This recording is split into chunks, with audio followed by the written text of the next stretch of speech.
Today I'm going to talk about why my worst game of my career ended up being one of the greatest lessons I had learned in my career in sports and even outside of sports, just in life. I'm going to dive into that here in just a second. But before I get started, I just think that the most important thing for today, for this video, is to understand the importance of perspectives. I'm going to talk about more of this in the end when I wrap up the video and the lessons that I had learned. But the biggest thing to take away from this and to try to pay attention to is that the shift in our perspectives, the lens that we choose to see something through, is one of the most important things to be aware of, to be mindful of, and to try to change for us to really be pulling out these lessons from failure. For us to really make the change and then evolve into that next version of ourselves, evolve into the next person who has gone through the experiences for a reason, has came out better on the other end of it, not worse off. And so I'll get into it. So for me, I'm in pro ball. This is my first or second year and not playing real well. And going into a game, I think it was a road game, and I get up my first at bat and I strike out. And so the swing isn't feeling good. I strike out my first at bat.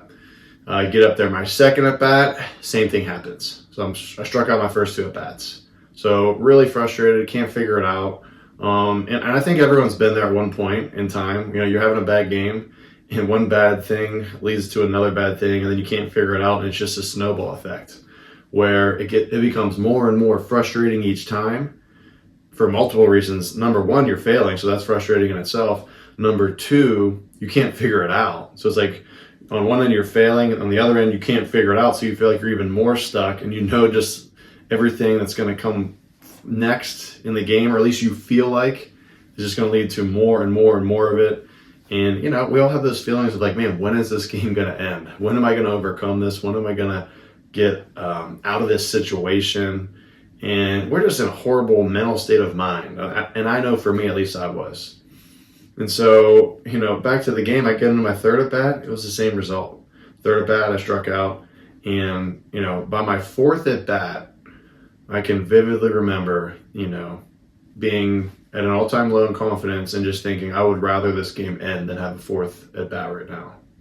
And as an athlete, nobody ever wants to think that. As soon as you think that, you're beat before the at bat starts, and, you're in a position where you are never going to perform well. And so I get into my fourth at bat, sure enough, and I strike out. So I have 4 at bats, I have 4 strikeouts. They call it the golden sombrero. And I'm leaving the game, I'm leaving the clubhouse, you shower, you exit the facility, and I remember going back to my hotel room just not even knowing what to think, knowing that the state that I was in there, I did not want to stay in. Right? I needed to find a way to do a couple things. I think number one, escape mentally from that situation. And I was in no place mentally to think about how to fix it. Like that was like the last thing on my mind at that time, because I was in such an emotional state of distress, loss of confidence, and just frustration. Everything you could think of to put it in a negative perspective in one, I felt that emotion. And this is where it gets interesting. So I'm sitting there and I'm watching TV, I'm watching a ball game, and Bryce Harper's playing. And I'm not really watching the game, but it's on. And he gets up there and he strikes out his first at bat. And then, a half hour goes by, I'm still watching the game, he's up there, he strikes out his second at bat. And the same thing, like the game was just on, and it was almost on in the background, like I wasn't really watching it that closely. But sure enough, he gets up his third at bat, he strikes out, and he has one more at bat and he strikes out. And he did the same exact thing that I had just done a few hours ago. And to me, like, some things in life are a coincidence, some are not. That was not a coincidence in life. I feel like that was a lesson from God. He was throwing down to me at that point in time, saying, you're not the only one. Look at how hard this game is. Look at what the best of the best are also doing.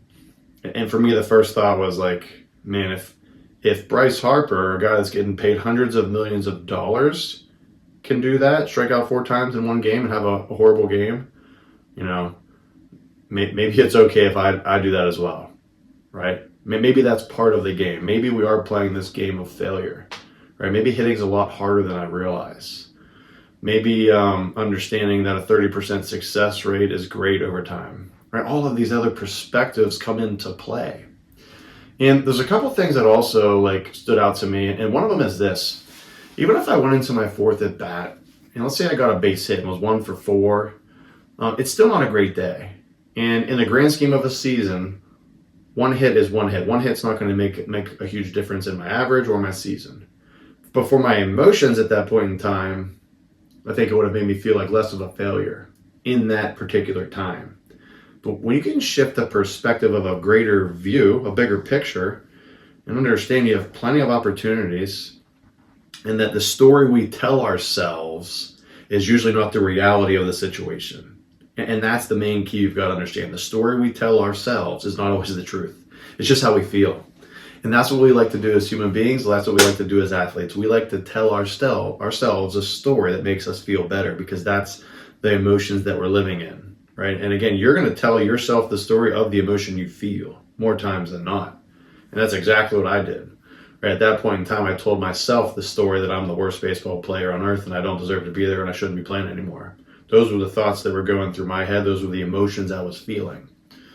And then I saw what had happened later that day. And then the perspective shift happened. Then the realization to me came back that the best in the world are going to face some of the greatest failures as well. And that failure can be temporary or permanent depending on what you decide to do with it.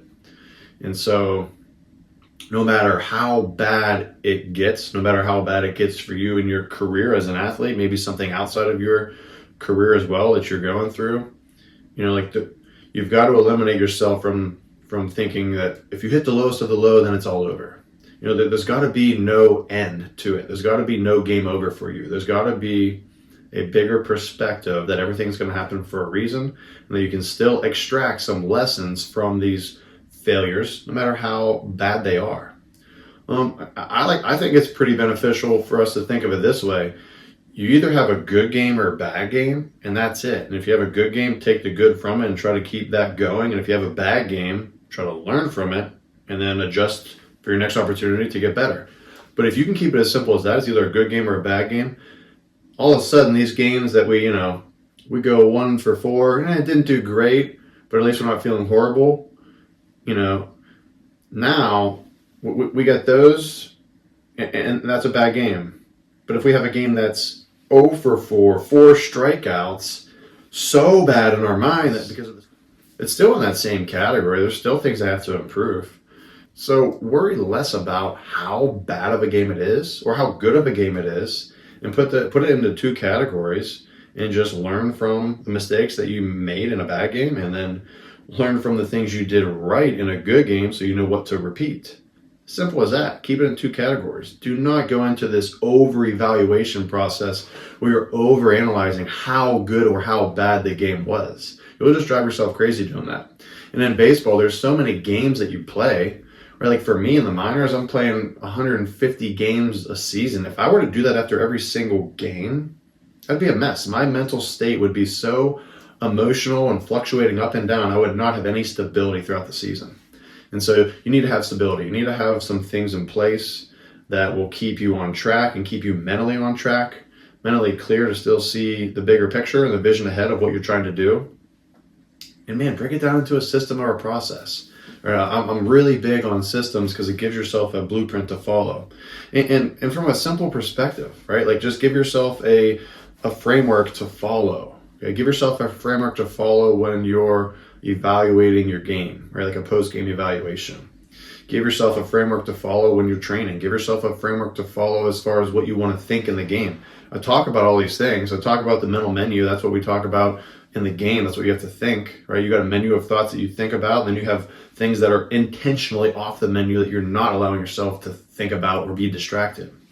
Talk about the framework with training and having a game plan when you go into your training of how to get faster and stronger, in particular in the off season. But Give yourself a framework of how to think. Give yourself a framework of what kind of perspectives you believe and buy into, and then stick to that. Do not fluctuate from that. Right? Don't convince yourself to believe something differently just because the result of the game. Okay, and by that meaning this example in the story that I'm telling. Right? Do not tell yourself the story of something just based on your emotions. And so, what was the result of that experience for me? Well, the result was once I shifted my perspective, I became a lot less afraid of failure moving forward. You know, like I already had experienced the worst game you could have had as a hitter. Like literally, there wasn't anything lower than that. And so once I had faced it, I wasn't as afraid going forward of facing that again or failure in general. You know, sure, I'm still human. Sure, I still have those tendencies that every human does, every athlete does. But once you've experienced it and then you've learned how to shift your perspective off of what that failure really means, going forward, it became a lot more manageable. Going forward, you know, after going through it, after enduring it, you're not as afraid of it. You're not as worried or concerned about it. Because again, it's almost like checking it off your bucket list of failures. You know, and I know that might sound a little bit weird, but that's really what it is. You're checking off your bucket list of failures. Now you've gone through that failure. Now you're more prepared for it going forward, right? The same way you want to check something off your list of something successful to do. Man, like if you have it on both ends, it only prepares you more going forward, because we keep reiterating the lessons with failure. It's about what you can extract from the failure. What kind of data can you pull from it? What kind of knowledge can you pull from it to give yourself more leverage going forward, to get yourself more prepared going forward? And it's a perspective shift. Every single person has lessons to learn through something they did that was wrong, through some kind of failure, right? And so it's just a perspective shift. It's just a decision to make of how you're going to look at it, how you're going to evaluate it, what kind of lens you're going to see through for this particular failure or situation. And so I'm going to wrap it up with that. I just want to share that. And again, if you're going through anything as well that's you feel like is a failure in your mind, you're not doing what you want to do, you're not seeing the results you want to see, what can you pull from it? What kind of perspective can you shift off of it to see something that can give you a positive feel going forward, a positive outlook going forward? And, you know, I just think it makes you more mentally tough at the end of the day going through those things than not. If you like this video, share it, subscribe to my channel, like it, and then I'll also put my Instagram. You can follow me there as well. I'll put it in the description below. And feel free to watch this video on the side here as well, and I'll try to give you guys some good content, some more good content going forward.